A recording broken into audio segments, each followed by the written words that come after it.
Hello friends, Radhe Radhe, Hare Krishna, welcome back to my channel. तो friends, आज हम बात करेंगे नवरात्रि के प्रथम दिन के बारे में और साथ ही नवरात्रि के 9 दिन चालू होने वाले हैं। तो नवरात्रि की आप सभी को बहुत बहुत ढेर सारी शुभकामनाएं। बहुत अच्छे से आप ये त्यौहार मनाएं। इसके साथ ही हम बात करेंगे कि नवरात्रि में माँ को 9 दिन कौन से भोग अलग अलग हमें अर्पित करना चाहिए। 9 दिन 9 भोग अलग होते हैं, तो 9 भोग के बारे में बताऊँगी। इसके साथ ही हम बताएँगे कि इस दौरान 9 दिनों तक हमें अलग अलग दिन जब हम पूजा करते हैं माँ की, तो उस समय हमें कौन से वस्त्र धारण करना चाहिए। मतलब 9 तरह के 9 दिन 9 भोग प्रसाद जो हैं और 9 कलर के रंग वाले कपड़े। आपको कौन से दिन कौन से रंग के कपड़े पहनना चाहिए और कौन से दिन माँ को कौन सा भोग लगाना चाहिए। क्या है ख़ास बात इन सब चीज़ों की, किस तरह के भोग से और कपड़े से क्या फ़र्क पड़ता है, जीवन में क्या बदलाव आते हैं, तो सारी जानकारी आपको दूंगी। तब तक बने रहें हमारे चैनल में। और इसके साथ ही लास्ट में, कथा के लास्ट में, आपको माँ गौरी की कहानी वो आरती भी सुनाऊंगी।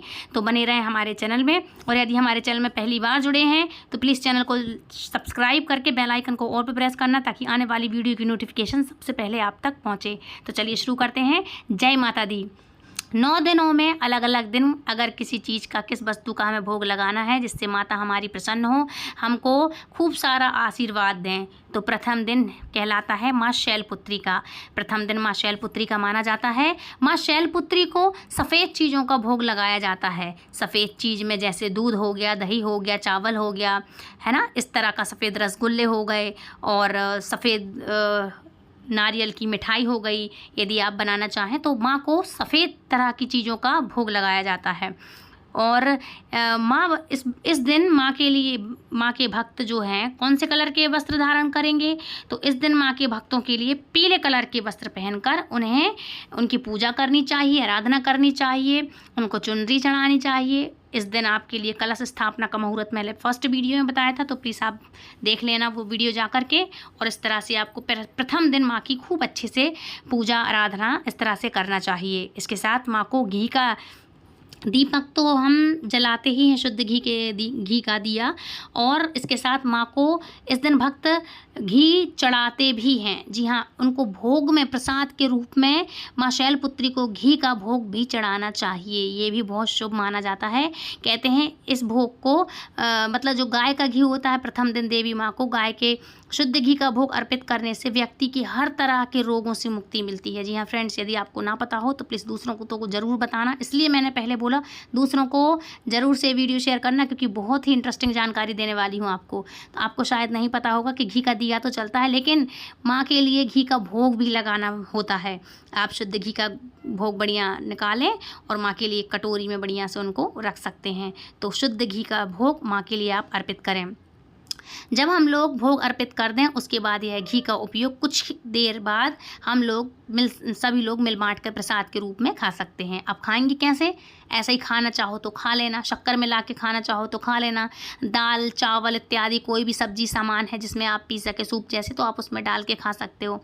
सब्जी में डाल लेना, रोटी में यूज़ कर लेना, लेकिन आपको प्रसाद के रूप में खाना चाहिए। अच्छा, दूसरा दिन होता है माँ ब्रह्मचारिणी का। नवरात्र के दूसरे दिन माँ ब्रह्मचारिणी को उनके भक्त हरे कलर के वस्त्र पहन करके माता रानी को शक्कर का भोग लगाते हैं। अब आप कहेंगे शक्कर, तो जी हाँ, शक्कर का नहीं लगाना है। शक्कर कहते हैं क्योंकि मैं बता दूं, शक्कर आती है अशुद्ध। शक्कर अशुद्ध रूप से बनाकर हमारे पास जो प्रोसेस होता है उसका बहुत गंदे तरीके से बना करके हमारे पास आती है, जब हम उसको चाय में, खीर वगैरह में उनको डालते इस्तेमाल करते हैं। लेकिन शक्कर का नहीं, यहाँ बात करूँगी मैं शक्कर के रूप में मिश्री का। जो धागे वाली मिश्री होती है वो केमिकल युक्त होती है, उसमें कुछ नहीं होता है, और जो शक्कर होती है उसमें केमिकल होता है ना। इसलिए मैं आपको बोल रही हूँ कि यहाँ शक्कर है तो, लेकिन शक्कर कौन सी, आपके लिए धागे वाली मिश्री का उपयोग करना है, वो कहलाएगी शक्कर। या तो आप उसका चूरा आदि बना लें, और या फिर उसको डल्ली वाली रहती है तो उसी तरह से आप रख सकते हैं। तो आप इस दिन मिश्री, धागे वाली मिश्री हो जो, उसका भोग लगा सकते हैं, और वही फिर बाद में आप प्रसाद के रूप में खा सकते हैं, है ना। और शक्कर नहीं तो आप गुड़ का भोग लगाएं। मीठा भोग लगता है तो आप शक्कर का लगाएं, गुड़ का भोग लगाएं, एक ही है। गुड़ का भोग भी आप लगा सकते हैं, ये चलेगा। इस दिन माता को विशेष करके मिश्री, चीनी, पंचामृत का भोग लगाया जाता है, और माना जाता है कि इस दिन इन खास चीज़ों का दान करने से आयु लंबी होती है। तो जो लोग, हम लोग लगाएं ये भोग, कुछ तो प्रसाद के रूप में हम लोग बांट दें और हम लोग खुद से खाएं, और दूसरों को भी यदि बच जाए तो दूसरों को भी वह दान कर सकते हैं। गरीबों अथवा ब्राह्मणों को आप किसी को भी दे सकते हैं, बांट सकते हैं प्रसाद के रूप में। अब तीसरा दिन माना जाता है माँ चंद्रघंटा माँ का। चंद्रघंटा माँ को दूध और उससे बनी चीज़ों का भोग लगाया जाता है। माना जाता है कि इस चीज़ों का दान करने से माँ चंद्रघंटा देवी बड़ी खुश होती हैं, बहुत प्रसन्न होती हैं और व्यक्ति के सभी दुखों का नाश करती हैं। तो दूध से बनी चीज़ें जैसे कि उत्तम होती हैं, जैसे कि खीर मानी गई है, खीर है। पनीर से कुछ मिठाइयाँ बनती हैं, वो बना सकते हैं, छेना बना सकते हैं, और भी जो भी चीज़ें हों आप बना सकते हैं। तो दूध से बनी हुई चीज़ें, उस दूध की बर्फ़ी हो सकती है, खोया मिला करके बर्फ़ी। तो दूध से बनी हुई चीज़ों का आप माँ को भोग लगा सकते हैं। तो इस तरह से आप भोग लगाएं, दूसरों को भी प्रसाद वितरण करें, इससे माँ बड़ी प्रसन्न होती हैं। प्रोसेस इसका वही है, थोड़ा सा प्रसाद आप घर में रख लें, थोड़ा सा खुद खाएँ या सबको खिलाएँ और फिर बाद में गरीबों को भी बांट सकते हैं। प्रसाद रूप में आप सबको बांट सकते हैं। चौथा दिन माना जाता है कूष्मांडा माँ का। कालरात्रि के चौथे दिन माँ कूष्मांडा को मालपुआ का भोग लगाया जाता है। इस दिन माता के भक्त नारंगी वस्त्र पहन करके देवी कूष्मांडा की पूजा करते हैं और इस दिन मालपुआ से बना प्रसाद किसी ब्राह्मण को दान करने से बुद्धि का विकास होता है। समझ गए आप लोग? ध्यान रखिएगा, ये बहुत बड़ी चीज़ है। कहते हैं ना, विनाश काले विपरीत बुद्धि। जब बुद्धि ही खराब हो तो अच्छे कार्य भी खराब हो जाते हैं और अच्छा काम करने वाला व्यक्ति भी उल्टे काम, नेगेटिव काम करने लगती, नेगेटिविटी आने लगती उल्टे कामों से। इसलिए बुद्धि बहुत मायने रखती है मेरे दोस्त। यदि आपकी बुद्धि ठीक है तो सब ठीक है, और यदि आप ये काम कर रहे हैं तो इससे बुद्धि, मतलब बुद्धि ठीक है तो सब कुछ आपका अच्छा ही होगा। धीरे धीरे बुद्धि आपकी लाइन पे आ जाए ना तो सब कुछ अच्छे काम होने लगते, बिगड़े काम भी बनने लगते हैं। तो ये बहुत बड़ी बात है। जब आप भोग लगाएंगे तो माँ खुश होती हैं और आशीर्वाद स्वरूप आपकी बुद्धि को ठीक करती हैं, आपकी बुद्धि का विकास होता है। तो मालपुआ आप लोग समझते होंगे, मतलब मालपुआ बनता कैसा है। आप घी का बनाना, लेकिन तेल का नहीं बनाना, तेल नहीं चलेगा। घी का मालपुआ बनाना और आटे का बनता है, नॉर्मल गेहूं के आटे का बनता है। तो आपको तेल में नहीं, घी में तलना चाहिए। और सरसों का तेल मैं आपको बता दूं, विशेष करके नवरात्रों में या किसी भी व्रत वाले दिन सरसों का तेल वर्जित होता है, उपयोग में नहीं लिया जाता है। क्योंकि सरसों एक ऐसा अनाज कहलाता है, अन्न के रूप में आता है कि वो गेहूं के समान होता है। तिली का तेल आप इस्तेमाल कर सकते हैं, शुद्ध घी ले सकते हैं, मूंगफली का तेल ले सकते हैं। आप व्रत उपवास में खिचड़ी वगैरह बनाते हैं जैसे, तो तिली का तेल और मूंगफली का, ये व्रती में फलाहार के रूप में आता है। लेकिन सरसों जूठा कहलाता है, ये अन्न की श्रेणी में आता है। इसलिए तो आपने देखा होगा जब हम साबूदाना वगैरह इत्यादि की खिचड़ी बनाते हैं तो उसमें सरसों नहीं डालते, उसमें हम जीरा डालते हैं। तो सरसों का तेल विशेष करके नवरात्रि में प्रयोग में आपको नहीं करना चाहिए। कोई भी तेल में चीज़ें नहीं लेनी चाहिए। लेकिन आपको ये बता दूं खास कि हर किसी के पास जैसे घी अवेलेबल नहीं है तो आप इन चीज़ों का इस्तेमाल करें। जैसे कि मैंने आपको बताया, तिली का तेल है, शुद्ध घी का दिया है, इस चीज़ का है ना। तो नवरात्रि में खास करके मालपुआ आप घी में ही बनाना। आटे का बनेगा, गेहूं के आटे का। 5वां दिन होता है स्कंद माता का। नवरात्रि के 5वें दिन स्कंद देवी की पूजा की जाती है। इस दिन उजला वस्त्र पहनकर माता रानी को केले का भोग आप जरूर से लगाएं। आप चाहें तो केले के चिप्स बना सकते हैं, केले का भोग लगा सकते हैं, केले का हलवा बनता है वो लगा सकते हैं भोग, कुछ भी करें आप, लेकिन केले का भोग माँ को लगाएं। प्रसाद रूप में आप वो भी बांटें, दूसरों को भी खिलाएं। और एक बात बता दूं, ये जो चीज़ें मैंने बताई है कि खुद भी स्वयं भी खाएं।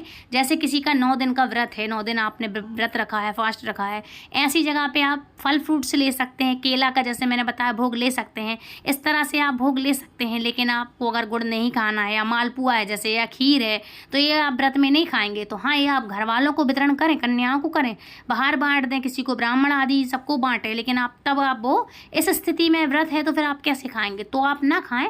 लेकिन हाँ, जो व्रत वाली फलाहारी चीज़ें हैं जो माँ को आप भोग लगाओगे, आप वो अवश्य से खा लेना प्रसाद रूप में। एक टाइम यदि आप फलाहार करते हैं तो थोड़ा सा प्रसाद रूप में ले लेना। इसलिए मैंने बता दिया आपको कि जिसका व्रत होगा वो भाई वो कैसे प्रसाद खाएगा, तो वो इस तरह से खा सकता है कि व्रती वाली चीज़ें होंगी तो खाए, अन्यथा आप दूसरों को बांटें, घर में सबको बांटें, खुद नहीं खा सकते, है ना। तो इस तरह से आप करेंगे। अच्छा, आपको उजला वस्त्र पहन करके माता रानी को प्रसन्न करना है, पहनना है उस दिन। और ब्राह्मणों को दान देना चाहिए आपको, केले वगैरह का जो भी आप भोग लगाएंगे, है ना। तो ऐसा करने से सद्बुद्धि आती है।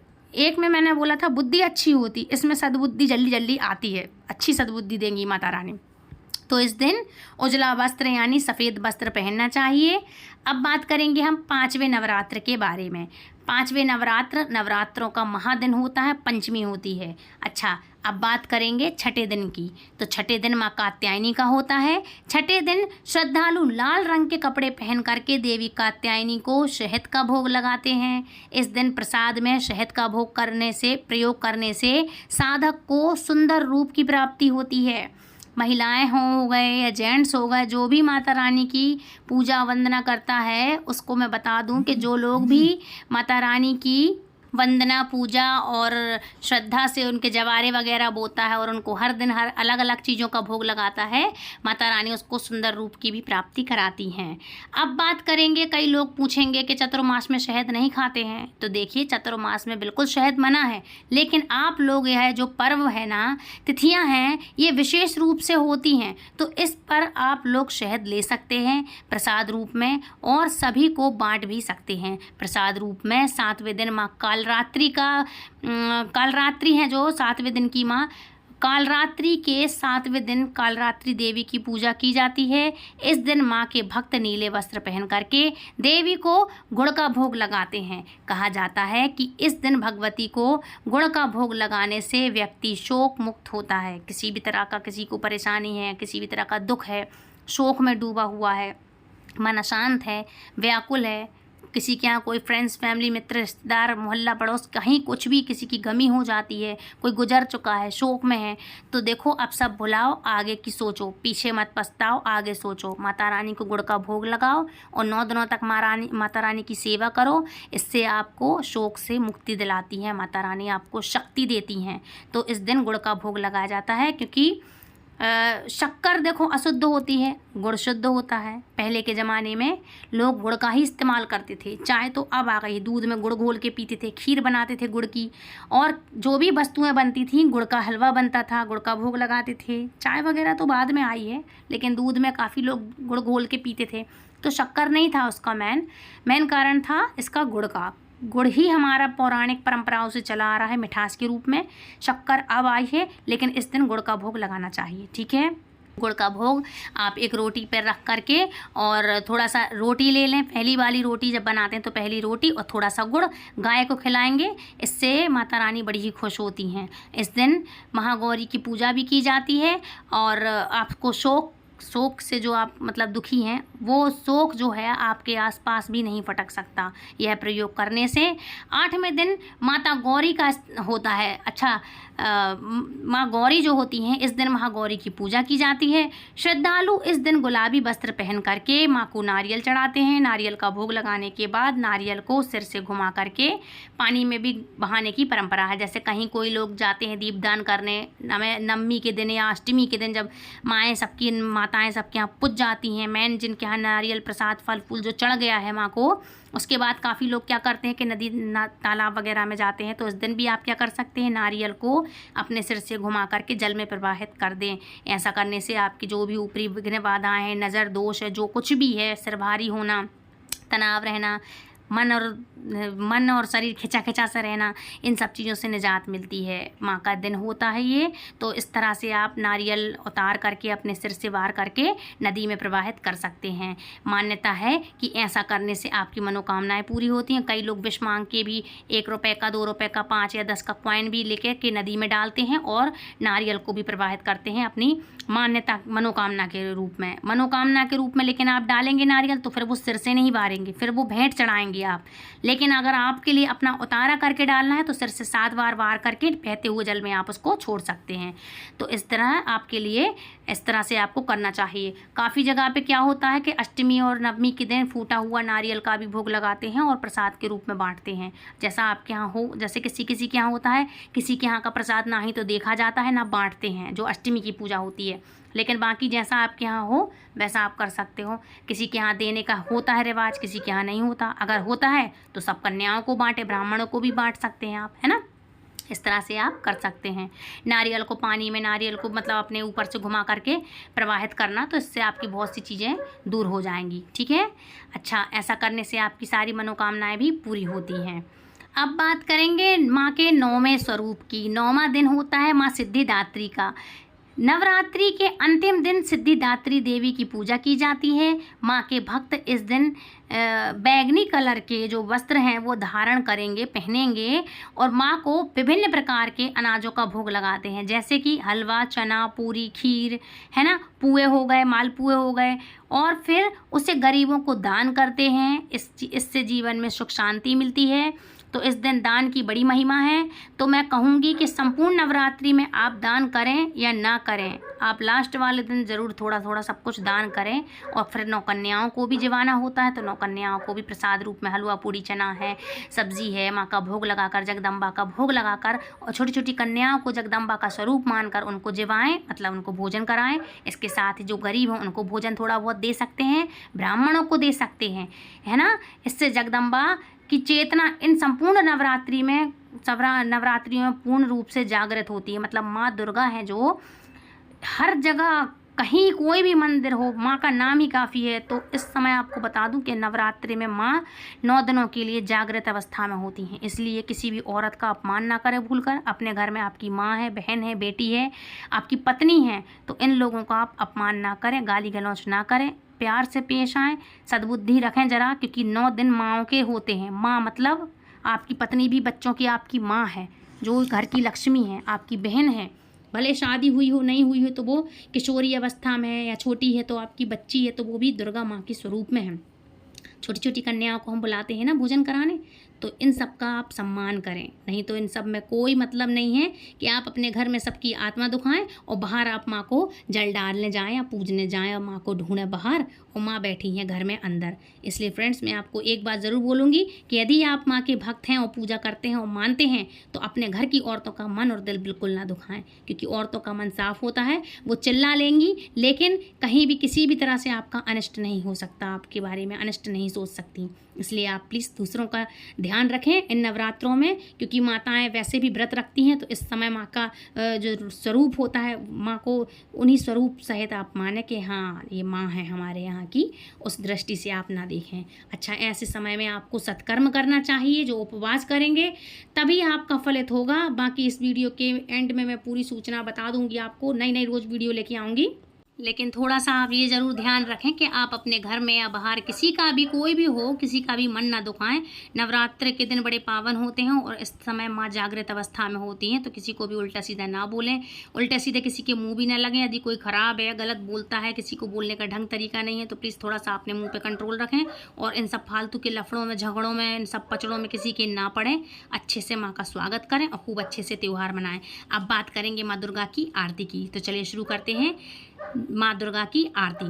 जय अम्बे गौरी मैया, जय श्यामा गौरी, तुमको निश दिन ध्यावत, मैया जी को निश दिन ध्यावत, हरि ब्रह्मा शिवरी, ओम जय अम्बे गौरी। मांग सिंदूर विराजत, टीको मृद मध्य को, मैया टीको मद मृद को, उज्ज्वल से दो नैना चंद्र बदननी को, ओम जय अम्बे गौरी। कनक समान कलेवर, रक्तांबर राजे, मैया रक्तांबर राजे, रक्त पुष्प की माला कंठन पर साजे, ओम जय अम्बे गौरी।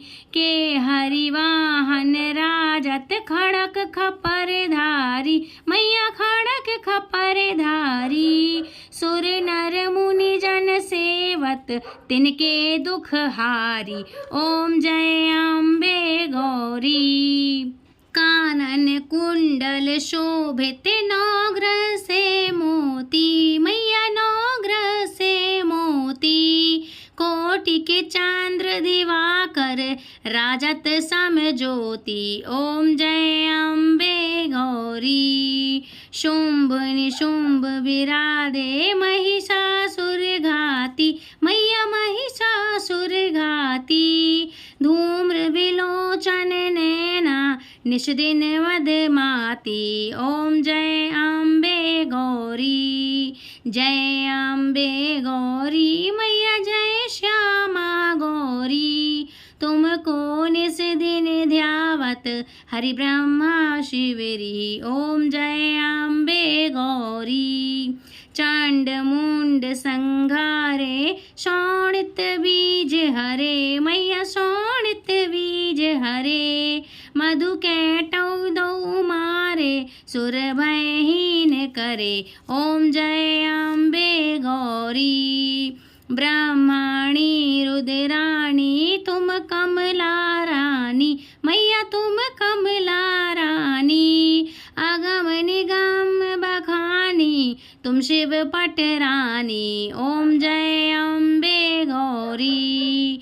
64 योग निगावत नृत्य करत भैरो मैया नृत्य करत भैरो। बाजत ताल मृदंगा और बाजत डमरू। ओम जय अम्बे गौरी। जय अम्बे गौरी मैया जय श्यामा गौरी। तुमको निश दिन ध्यावत हरि ब्रह्मा शिवरी। ओम जय अम्बे गौरी। तुम ही जग की माता तुम ही हो भरता मैया तुम ही हो भरता। भक्तन की दुख हरता सुख संपत्ति करता। ओम जय अम्बे गौरी। भुजाचार अति शोभित बर मुद्राधारी मैया बर मुद्राधारी।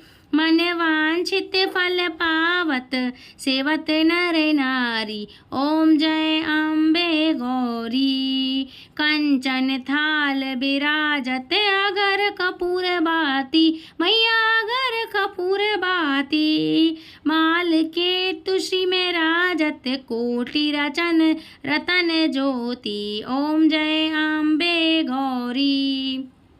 श्री अम्बे जी की आरती जो कोई नर गावे मैया जो कोई नर गावे। कहत शिवानंद स्वामी सुख संपत्ति पावे।